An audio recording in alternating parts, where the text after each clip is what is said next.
Going for Oregon Sunstones. Stay stoned. This is the road in.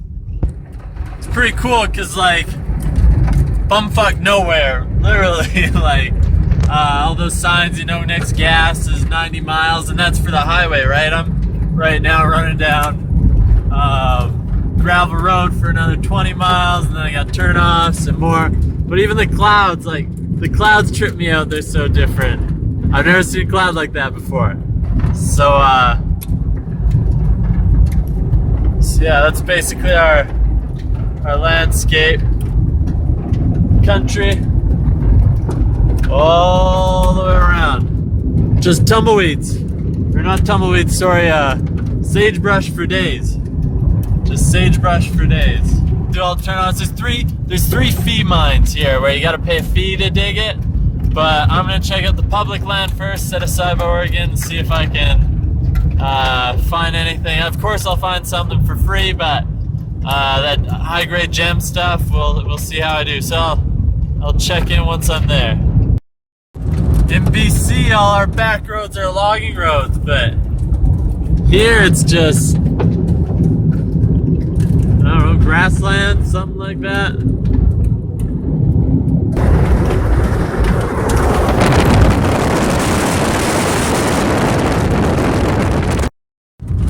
Oh yeah, I just gotta show this stuff too.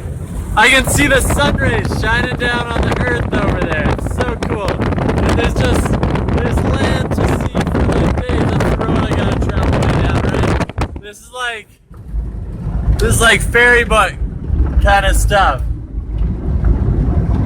So cool. So I just got into the flats now, up the rocks back there.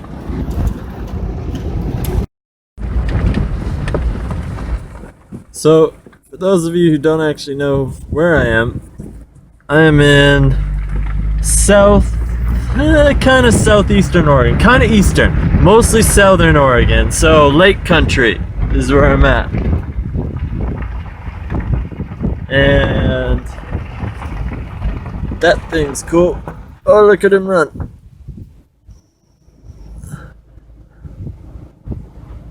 Down to gemstones. I think the nearest town to here is Plush in Oregon. Plush if you want to look it up.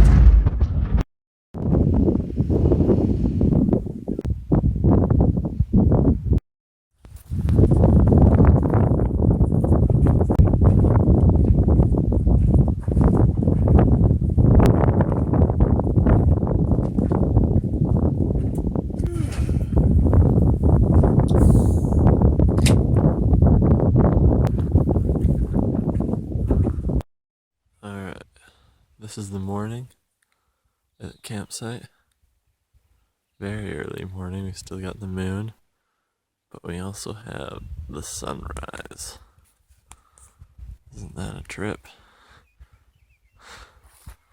And it's quite the panoramic. There's me. All the way around.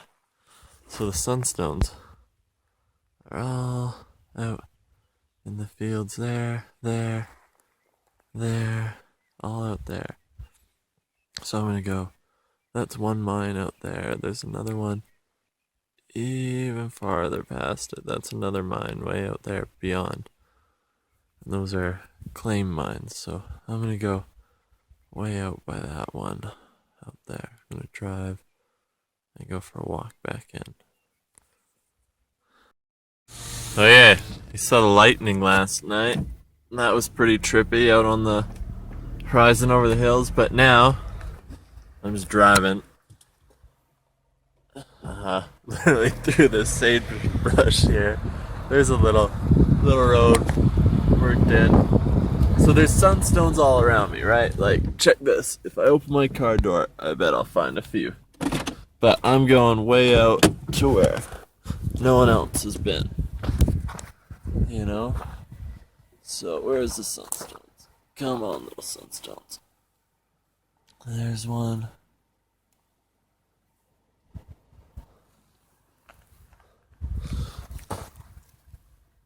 There. They actually seem more frequent at the last night when I was picking up little itsy bitsy pieces like that.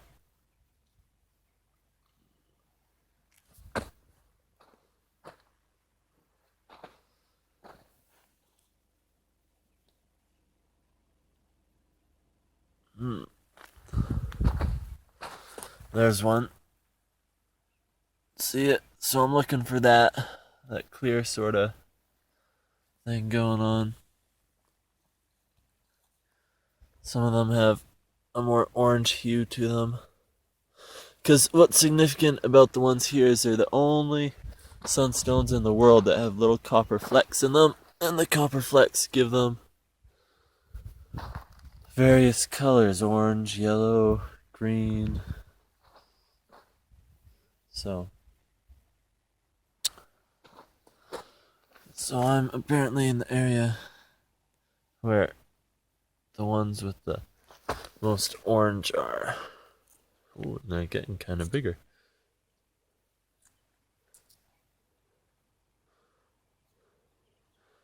So I'm gonna find a spot to park and get a sifter going. I'm gonna move a lot of the top earth and see if I can walk out of here with anything big.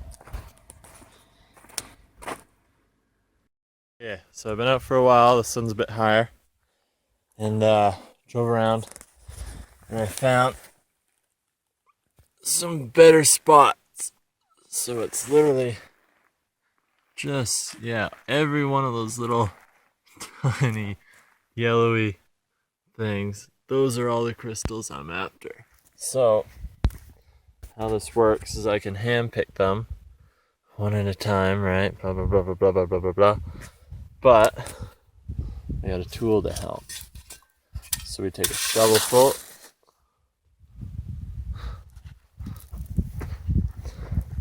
bring it over to the sieve. So what I got going on here is a gold pan with some mesh screen.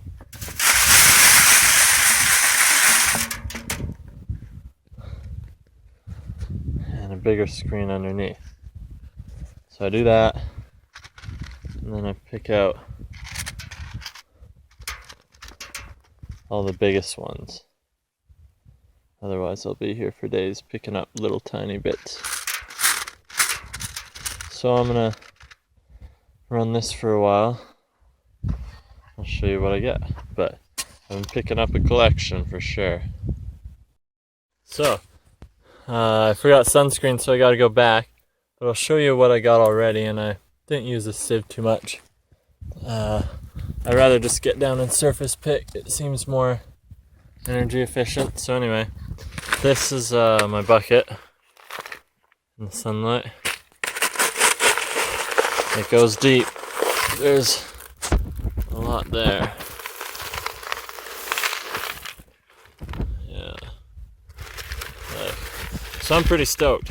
And it's so I got up at first light. You saw that? And it's only 8:20 in the morning. So I got a long ways to go. Long day of this, so I should have hopefully a lot by the end. I'm getting colorful ones, right? Like the reds and oranges, which make this sunstone significant.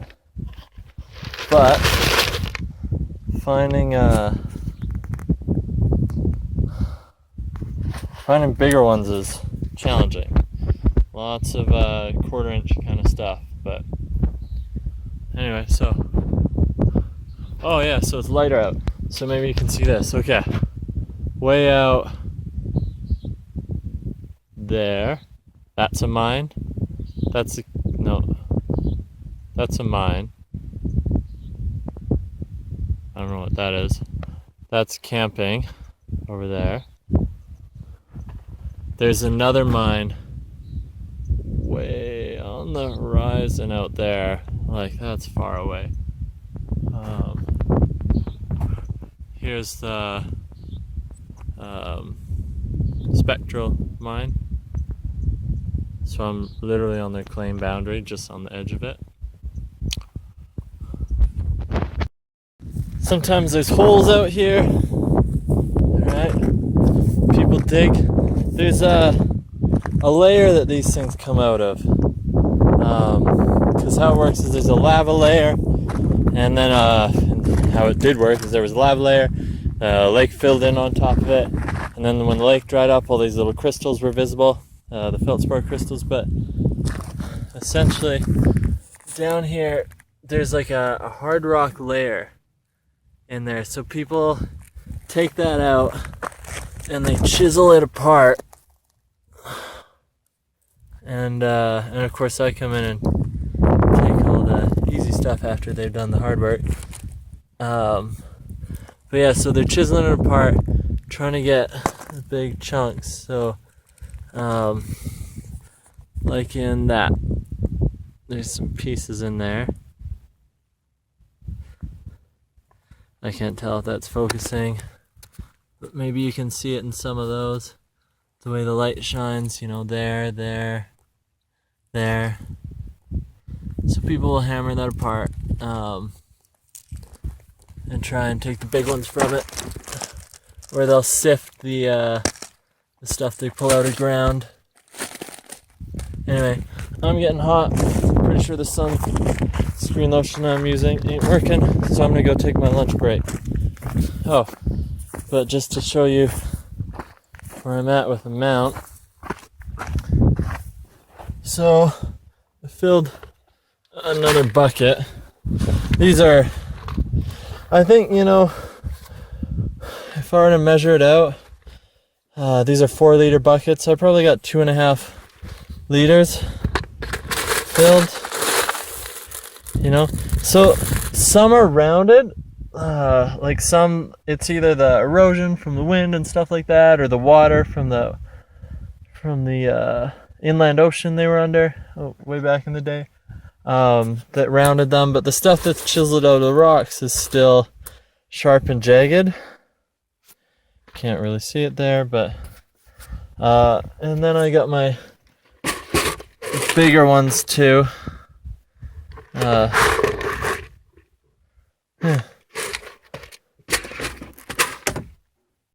Okay, so I just want to explain how far I walked. There's a mine way in the distance there. See it? Center screen. So it's about, I'd say easily 2 miles maybe. Maybe a mile, I don't know. It was a long way. I walked all the way out there, got pretty thirsty, came back. I got some big ones. So I'll show you the back of camp. Okay, let's sum up this Sunstone video. So, I mean, you got a bomb about, what, 50 kilometers, so about 35 miles down these back gravel roads here. And you get to the site. I'm just on the way back. I figured I'd stop, do the rest of the video. Check this out. So these are 4-liter buckets. I think that's a gallon in America. So I could fill one of them if I put all that into there, but these ones are all water worn from the ocean, as well as probably sediment on the surface, just from sitting out, wind blowing sand over them and stuff. And then these ones are all chipped out of hard rock from those pits that I showed you. You know, because they've been dug, they haven't been eroded. And then these are my big ones. So my biggest ones are around, I got a few that are 40 carats, more that are, you know, let's see, 7 grams, about 35 carats, stuff like that. So I'll show you my biggest ones. These ones. Those ones are my biggest. This one's even got some of that copper schiller in it. You see that? See the red in there? No, camera doesn't want to focus. Camera focus.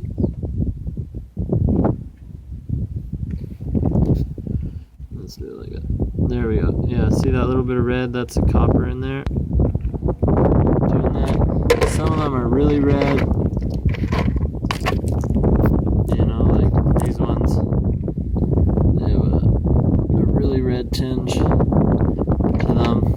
Of course, video never wants to show that stuff. But they're definitely more red than some of these clear ones there, you know. See that difference? So that's a little copper flecks in them. Especially in there, you can see some like that one. That's redder than all the others. So those are more prized. Anyway, so I'll work those, see what I get. All in all, totally worth it. So that's one day. That's probably about 7 hours straight picking time. No, maybe 8 hours in the free digging section. It was definitely a lot of fun. It's just like hiking. Bring as much water as you think you'll need, and then like triple that, because oh my god, I went through all my water fast and I'm still parched. But it's hella fun. That deer thing running we saw, that's an antelope. And then even in the mornings, early, not mornings because I was only here one, but early morning, I heard the prairie falcons. I think that's what they are, prairie falcons. But they're falcons going overhead, that whistling sound. I'd be picking up the rocks, so that was pretty cool too. It's a wonderful area, as you can see. Pretty cool place to hang out at, especially with, you know, lightning storms at night, but no rain. It's yeah, not a drop landed, but we still got to watch lightning storms, and the wind, a lot of wind. And you can follow, I mean, there's road signs in here. I don't need to put any directions. Get any rock hounding book to this site, or probably internet instructions. It's set aside for BLM land, Bureau of Land Management in Oregon. It's a dope spot. I would really suggest it, because yeah, a little bit of hard work picking, you can fill a 4-liter bucket.